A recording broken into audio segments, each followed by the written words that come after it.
쓰임새는 언어로 기억되고 기억된 정보를 비교하여 이것과 저것을 떠올려 좋고 나쁨을 가늠하기에 여념이 없다. 이처럼 양변을 오락가락한다는 것은 언어가 한몫했을 것이다. 언어로 물들었기에 이것을 저것에 끌어다 비교하고 좋고 나쁜 결정을 내릴 수 있다.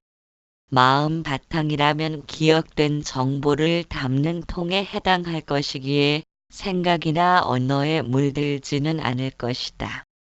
따라서 마음 바탕을 생각으로 헤아린들 아무런 짐작도 해내지 못하는 것이며 생각과 언어가 닿지 않는 영역일 것이다. 그렇기 때문에 참마음에 대하여 생각으로 헤아리는 것은 전혀 소용없는 일이다. 참마음으로 접근하려면 양변에 매달리면서 마음과 참마음으로 나누려는 마음부터 살피는 것이 순서일 것이다. 붓다는 이르길 허공에는 지수화풍공견식이라는 7대 요소를 지니고 있으며 마음과 사물이 모두 허공에서 나타난 것이라고 하였다. 그렇기에 허공의 성품을 알지 못하면 본성의 마음도 본성의 마음을 찾아 나선 마음도 알 길이 없다. 하나의 공이 삼라만상을 포함한다고 하였듯이 허공이 삼라만상을 품고 있다. 허공이 만물을 거두어들이고 다시 만드는 것을 반복한다. 하늘에서 내리는 비를 맞고 초목은 무성하게 잎을 비우며 번성한다. 초목이 자랄 수 있는 양분을 내려주는 것이다. 행복과 불행, 기쁨과 슬픔, 높고 낮음은 두 모습으로 다가오지만 거기에 매달릴 필요는 없다.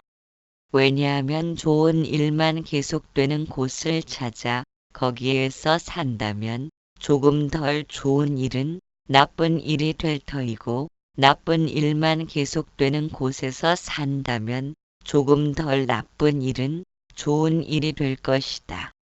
어쨌거나 양변의 잣대를 들고 있다면 세상 끝나는 날까지 행복과 불행, 기쁨과 슬픔을 오르내리면서 울고 웃을 것이다. 한편으로 생각하면 참마음을 찾겠다거나 양변을 떠나야겠다고 생각하는 마음이 어리석음인지도 모른다. 아무리 자석을 둘로 나눈들 여전히 양변은 생겨날 것이다. 자르면 또 생겨나고 자르면 또 생겨나는 것을 어떻게 막을 수 있겠는가? 따라서 자신의 어리석음을 이해하고 양변을 잘라내려는 마음을 벗어나야 하는데 그 마음을 벗어던지기가 쉽질 않다. 마음을 벗어나려는 마음은 여전히 마음의 사슬에서 움직이고 있다. 최선의 선택이라면 마음을 벗어나려는 그 마음을 받아들여야 하는데 이미 마음에서 떠난 마음을 다시 받아들이기도 쉽지 않다. 이처럼 마음은 계속해서 좋고 나쁨을 가늠하면서 오락가락하기를 쉬려 하지 않는다. 여기에서 무엇이 문제가 되고 있음을 살필 수 있어야 한다. 그것을 발견하지 못한다면 우리는 언제까지라도 행복과 불행으로 이루어진 양면의 동전을 쫓아다니며 행복을 좋다 하고 불행을 싫다면서 슬픔과 기쁨의 뒤범벅이 될 것이다. 마음은 항상 더 나은 행복을 찾아 더 높은 곳을 오르도록 속삭이고 있다. 그렇다면 초점을 바꾸어 자연스러운 몸의 반응에서 일어나는 생각을 살피면 다음과 같다. 배부르면 포만감을 느끼고 꼬집으면 통증을 느낀다. 날씨가 추우면 손발이 오그라들고 여름에는 더위를 느낀다. 이와 같은 생각은 언제라도 변함이 없을 것이다. 사실 생각할 필요도 없다. 생각으로 알려하기 전에 벌써 알아차린다. 마음이 이 정도까지만 알고 멈춘다면 애착이나 원망의 감정을 불러오지 않는다. 그런데 마음은 여기에서 더욱 앞으로 나아간다. 추우면 덥고 싶고 더우면 시원하고 싶고 허기지면 포만감을 느끼고 싶어 한다. 하고 싶은 욕구를 충족시키려 하기에 욕심도 생기고 방해받는 것을 분노하게 된다. 그렇다면 마음을 찾아 나설 것이 아니라 마음에서 하고자 하는 욕구를 일으키지 않으면 마음의 평화가 가능할지도 모른다는 사실에 주목해야 한다. 하고자 하는 욕구가 있기 때문에 마음이 쉬지 않고 더 나은 것을 찾아 오락가락하기 때문이다. 몸에서 반응이 일어나는 생각은 아무런 해악도 입히지 않으므로 그 생각은 건드릴 필요가 없다. 단지 하고 싶다거나 해야 한다거나 해서는 안 된다는 등의 과거를 비교하면서 미래의 예측을 담고 있는 마음이 줄어들면 마음은 오락가락하지 않을 것이다. 과거나 미래로 움직이는 마음을 조이 깊게 살펴보면 모두가 나를 강화시키려는 의도를 지니고 있다. 더 높은 곳으로 시선을 향하도록 요구하는 것이다. 그 말은 지금 현재를 보지 못하도록 눈을 가리려는 뜻도 된다. 나타난 생각에 쉽다는 말을 넣어서 말이 된다면 그 생각을 멈추는 것이다. 가령 마음을 찾아 나선다는 마음을 찾아 나서고 싶다도 된다. 마음을 벗어나야겠다는 것도 마음을 벗어나고 싶다라는 말이 된다. 상당히 덥다. 라면 상당히 덥고 싶다는 것은 말이 안 된다. 비가 많이 내린다도 비가 많이 내리고 싶다는 것도 말이 안 된다. 가만히 보면 하고 싶다는 의미는 전부 나를 중심으로 움직이고 있다. 즉 아상중심적인 마음이 문제를 일으키고 있는 것이다. 그 마음이 생각을 틀 잡으려 하고 생각을 일정한 방향으로 몰고 가려는 것이다. 마음을 비운다고 하지만 통째로 마음을 비울 수는 없다. 더우면 덥다고 느끼고 추우면 춥다고 느끼는 마음까지 어떻게 비울 수 있는가? 그것은 지금 현재가 그렇다는 것이기에 마음이 아니라 생각이다. 생각은 모든 생명체에게 기본적으로 주어진 우주의 본성이다. 그것을 없애는 방법은 불가능하다. 그러나 아상의 마음은 그렇지 않다. 내가 일으킨 것이기에 내가 다시 주워 담을 수 있다. 아상의 마음은 세상에 대한 집착이 강하다는 것을 의미한다. 그만큼 세상을 진실한 것으로 여긴다는 말도 된다. 세상의 온갖 만물은 시간이 지남에 따라 변하면서 소멸되어 간다. 내 귀중한 목숨도 소멸되어 가기는 마찬가지이다. 그래서 세상에 대한 집착, 육신에 대한 집착, 만족감에 대한 집착 등등은 스스로를 고통의 늪으로 밀어넣기에 충분하다. 중국의 양무제는 대단히 열광적인 불교 신도였다. 보살 황제라 불릴 만큼 황제복 대신 법복을 입고 매년 사찰을 들러 청소도 하고 잡일을 도맡아 했다. 그 때문에 궁궐에서는 국사를 소홀히 한다는 원성이 자자하였다. 그런 황제니 만큼 나중에는 승려들이 얼만큼 청빈한 생활을 하는가 싶어 불교 교단의 종정에게 자신이 승려의 생활을 감시하는 직책을 담당하고 싶다는 서신을 띄웠다. 얼마 후 종정으로부터 회답이 도착하여 서신을 뜯어본 즉 내용은 없고 파도처럼 꼬불텅 한 줄만 한 줄 그어져 있었다. 아무리 바로 보고 뒤집어 봐도 의미를 알 수 없어 양무제는 종정을 찾아가 그 줄의 의미를 물었다. 종정의 대답인 즉 황제여 마치 그와 같다. 줄이 그어진 의미를 알 수 없는 것처럼 승려들의 겉으로 드러난 행정만으로 잘잘못의 점수를 매기기에는 불법이 심히 광대한 까닭이라는 대답을 듣고 승려를 감시하고자 하던 양무제는 자신의 결심을 포기했다는 일화가 있다. 아상의 마음을 다시 주워 담으려면 가장 먼저 할 일은 집착하고 있는 것에 대하여 솔직한 관찰이 이루어져야 한다. 집착에서 자유롭다는 것은 집착의 대상을 정복함으로써 이루어지는 것이 아니다. 왜냐하면 집착에 물든 마음은 조만간 또 다른 대상을 찾아 나설 것이다.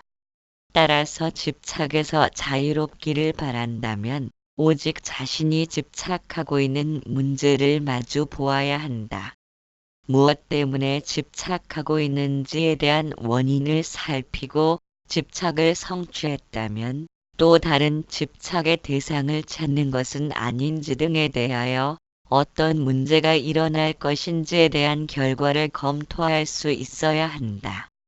무작정 그냥 좋더라, 그냥 좋은데 이유가 뭔 필요 있느냐고 말하는 것은 다른 사람에게 쓰는 말이며 본인에게는 그렇게 말해서는 안 된다.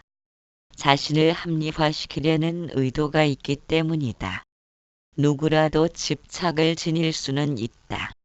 집착이 있다는 것이 중요한 것이 아니라 집착의 원인을 파악하지 못한다는 데 문제가 있다. 원인을 알지 못하고 집착을 따라 마음이 움직이면 마음은 끝없이 다른 문제를 불러들인다. 자신이 스스로 문제를 만들어 놓았다면 문제를 해결하는 것도 본인을 떠나서는 될 일이 아니다. 참마음을 찾아서 문제를 풀겠다는 것은 이미 본인을 떠난 것이다. 문제를 일으킨 원인을 발견하고 빗새는 구멍을 막듯이 원인을 봉쇄함으로써 문제가 더 이상 일어나지 않도록 해야 한다. 우리가 살아가는 삶을 문제의 삶으로 받아들이게 된 근본 원인은 육근에 있을 것이다. 보고 듣는 감각기관을 통해 욕망과 분노를 일으키므로 문제가 일어난 것이다. 그러나 보고 듣는 감각기관은 본래 문제를 일으킬 수 없다.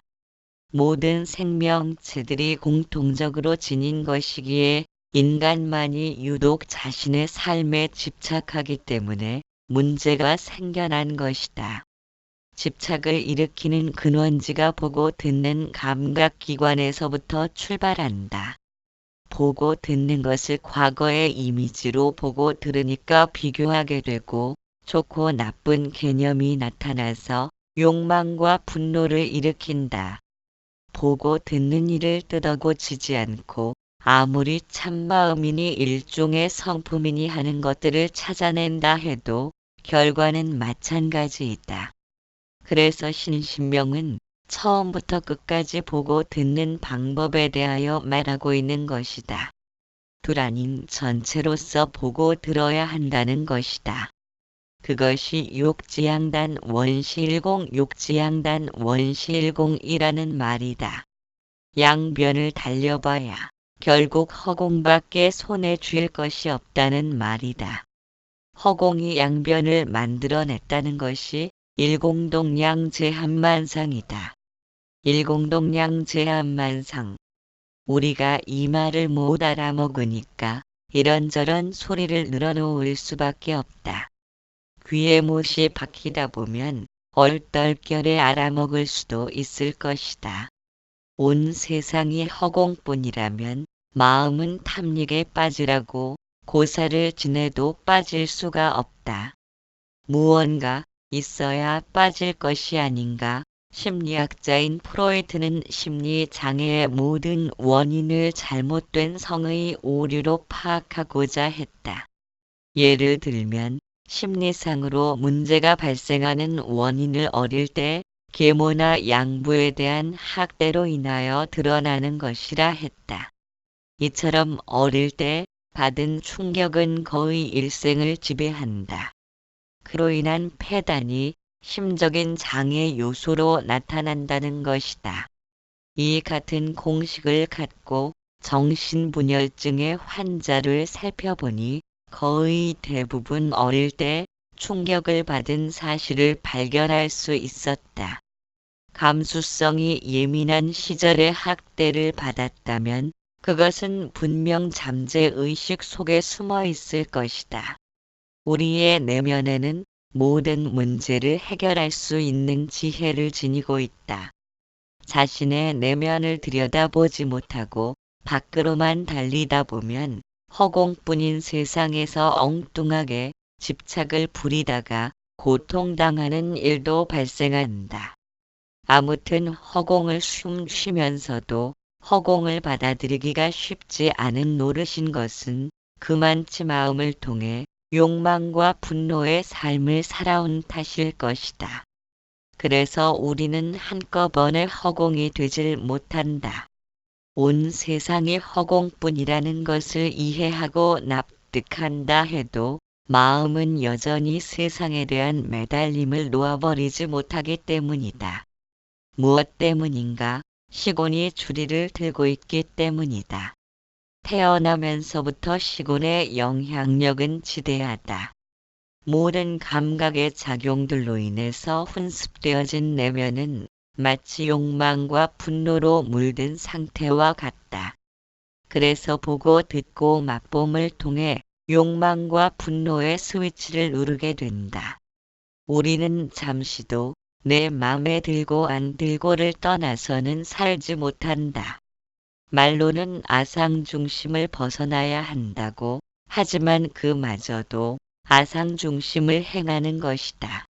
이처럼 아상의 소나귀에서 한 치도 벗어나지 못하는 것은 시곤의 지배를 받기 때문이다.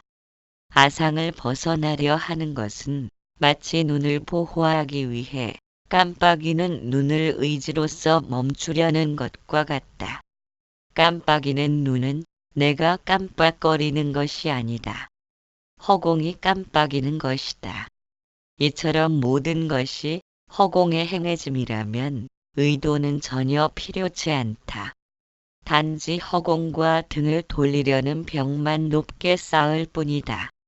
문제가 생겨난 원인을 알아야 해결책도 있는 것처럼 자신의 내면을 솔직하게 있는 그대로를 살펴야 한다. 인간은 본래부터 스스로 충만한 상태로 존재하고 있었다. 그러던 중에 그곳에서 떨어져 나와 보고 듣는 육근의 작용으로 인하여 참성품의 사이를 막고 칸을 띄워 채워질 수 없는 텅 빔을 끌어안고 방황하고 있다. 무언가에 매달리고 의지하고 싶으면서도 다른 한편으로는 그것에 얽매여 노예가 될 수 없다는 불가피한 이중성을 안고 산다. 마음도 마찬가지다. 마음이 없으면 살아가기가 힘든 것은 알지만 무작정 마음에 매달려 살기도 어렵다. 마음은 끝없이 무언가를 요구하기 때문이다.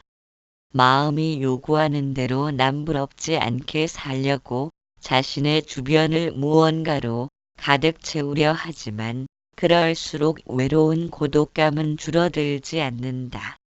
그래서 집착하고 어딘가에 매달리고 싶은 것이다.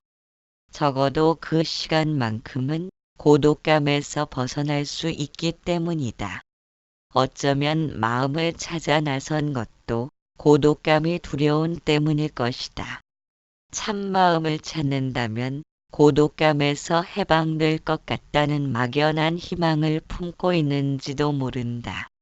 고독감이 밀려들수록 우리의 본래 고향은 그만치 다가서는 것이다.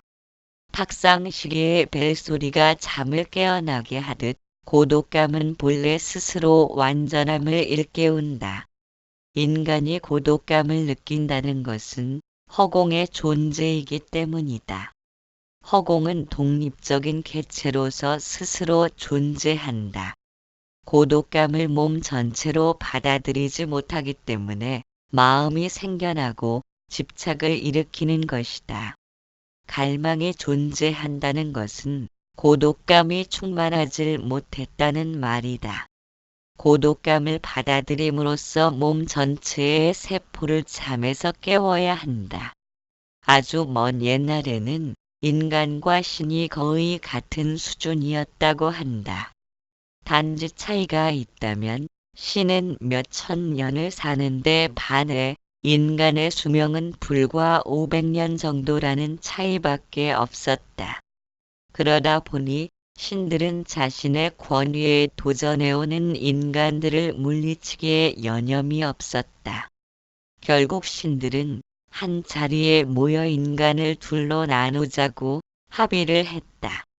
그 후로 인간은 남녀로 분리되었고 나누어진 그들은 평생 동안 잃어버린 자신의 짝을 찾느라 두리번거리게 되었다는 것이다.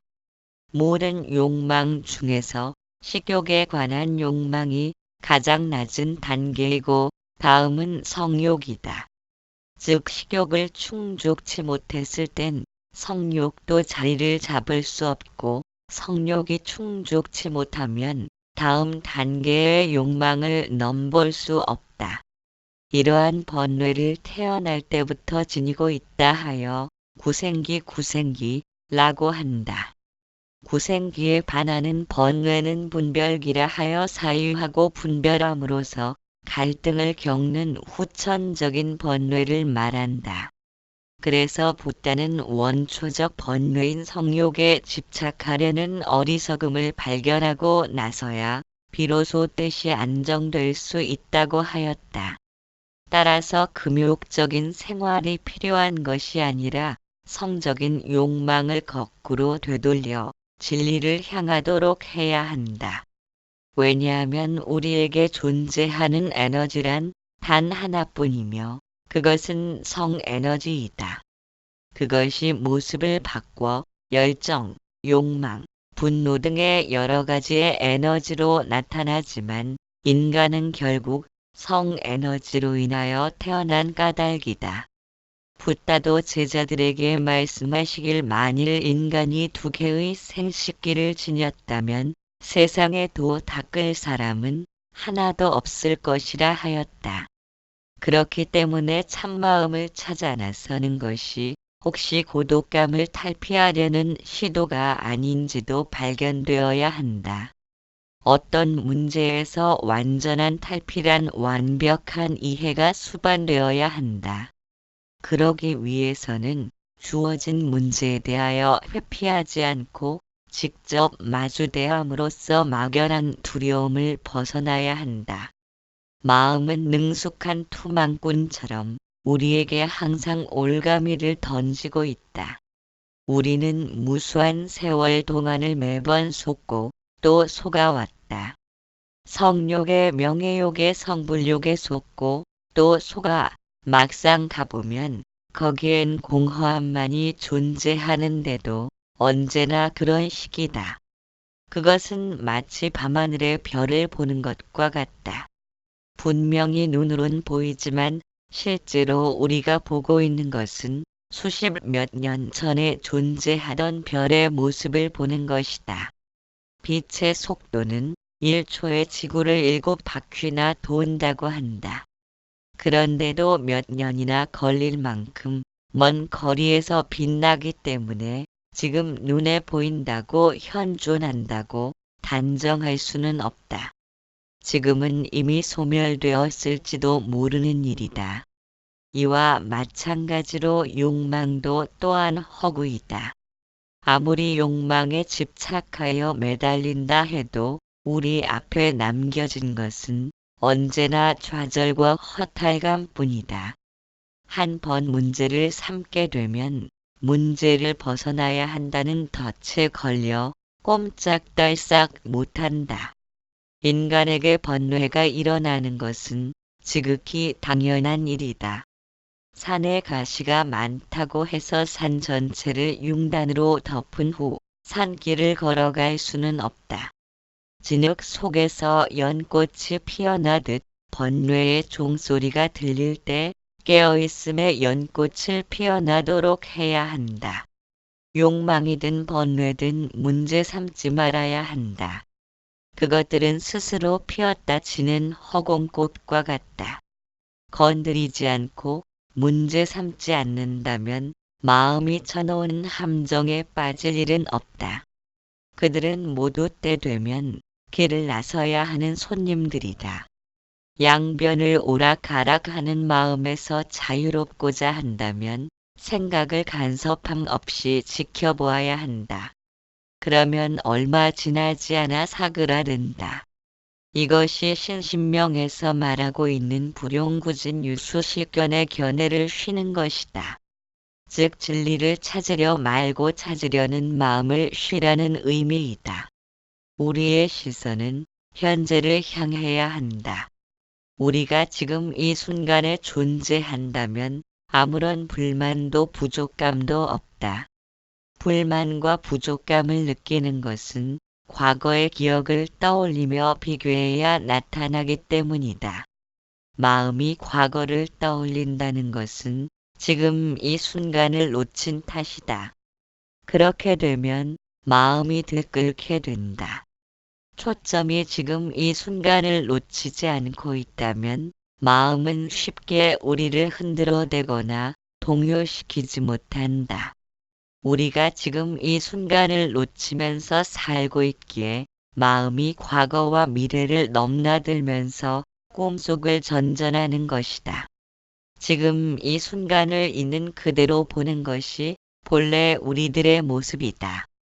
거기에는 비교하거나 의도를 지닐 필요가 없다. 비교는 과거이고 의도란 미래이다. 지금 현재에 초점을 맞추고 있다면 과거의 기억이나 미래의 상상으로 마음이 생각을 자기 입맛에 맞도록 틀 잡으려 하지 않는다. 과거와 미래란 지금 현재를 떠난 것이기에 결국 동일한 선상에 놓인 것이다. 과거의 연장이 곧 미래의 상상이다.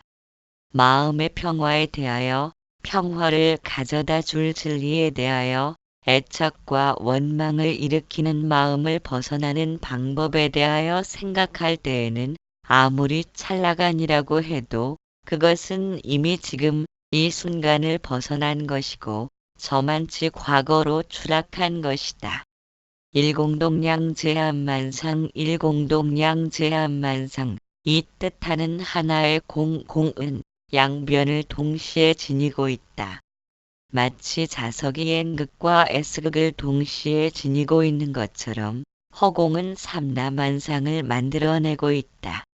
삼라만상은 두 개의 거울을 마주 놓은 것처럼 서로를 투영하면서 끝없이 펼쳐진다.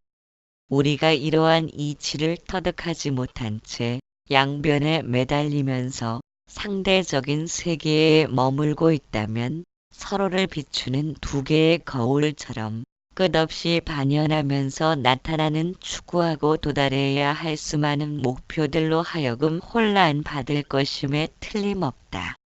행복과 불행을 초월할 수 있는 방법에 대하여 골몰하더라도 성과를 이루지 못하는 것은 우리가 무엇에 대하여 추구하고 무엇에 대하여 상상하고 떠올리는 때문이다. 무엇에 대해서건 그것에 대해서 생각한다면 결국 그러한에 대해서로 인하여 아르마리를 지닌 과거로 추락한다. 이런 이유로 하여 있는 그대로 나타난 그대로의 생각을 주시하고 관찰해야 한다. 그렇지 못하고 있는 그대로의 생각에 대해서 생각을 하려 한다면 생각은 직심을 잃어버리고 아상에 물든 망념으로 작용할 것이다. 그것은 이미 관역을 벗어난 화살을 쏘아 올리는 것이다. 제12마명존자의 전법송은 다음과 같다. 은연즉 본법 숨거나 드러남이 본래의 법이요. 명암원부이 밝고 어두움은 본래 둘이 아니다. 금부유법 이제 깨달은 법을 그대에게 주노니 비취역비기 취할 것도 아니오 버릴 것도 아니다.